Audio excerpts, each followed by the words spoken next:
Thank you and welcome to the show this morning. The topic this morning is the Tennessee Board of Regents.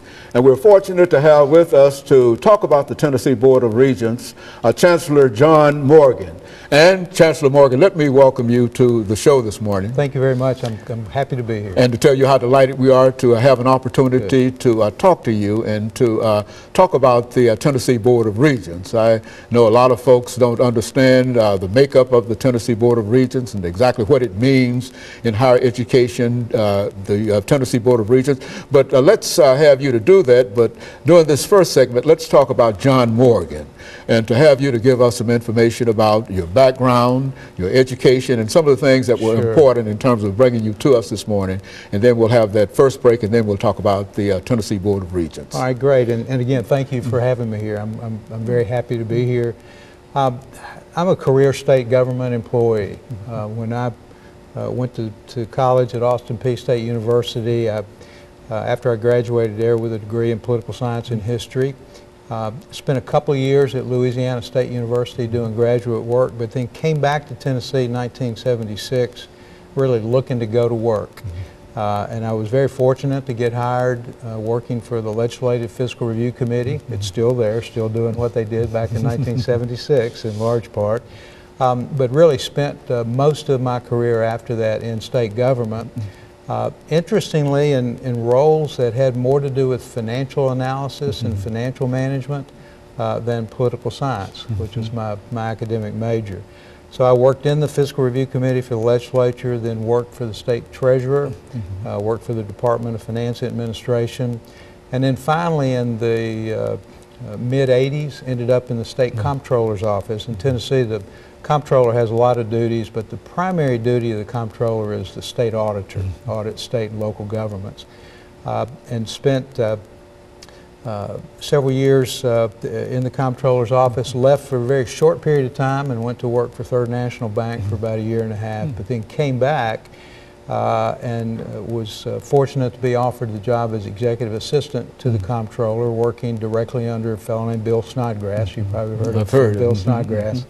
And I was his deputy or executive assistant for 10 years. And then in 1999, Bill Snodgrass kind of retired as state comptroller after having served for 22, I guess, consecutive two-year terms. He decided to step down, and I was very fortunate that the legislature elected me as comptroller in January of 1999.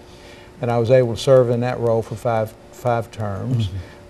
Then in 2009, legislature changed character a bit. We had election outcomes that changed the majority control of the legislature.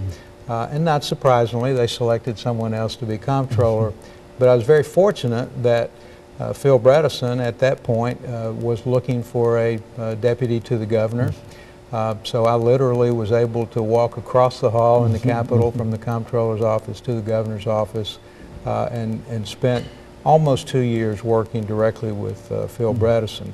During that time, Governor Bredesen and others, members of the legislature, spent a lot of time focusing on education issues.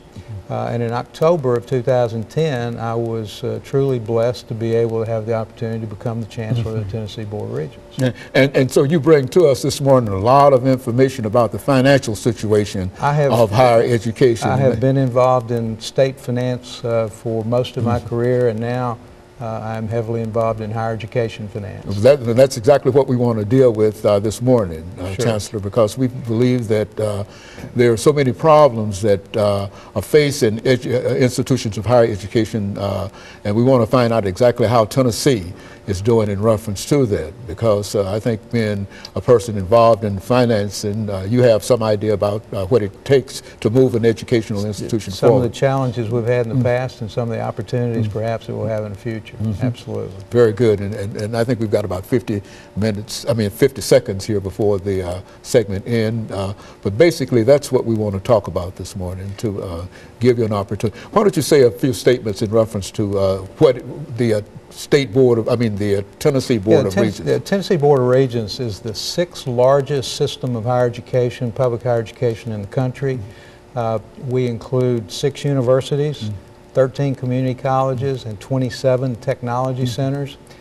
Every public higher education institution in Tennessee that doesn't have UT in front of it is part of our system. We have, any given time we have, or any given year, we'll have 210,000 students. That's a large number of students. It is, and of course, Chancellor, we're going to take this first commercial break, and then we'll get back and have you to elaborate upon those students and some of the other things associated with higher education. Be happy to. And of course, we'll be back with our audience following this very, very short commercial break.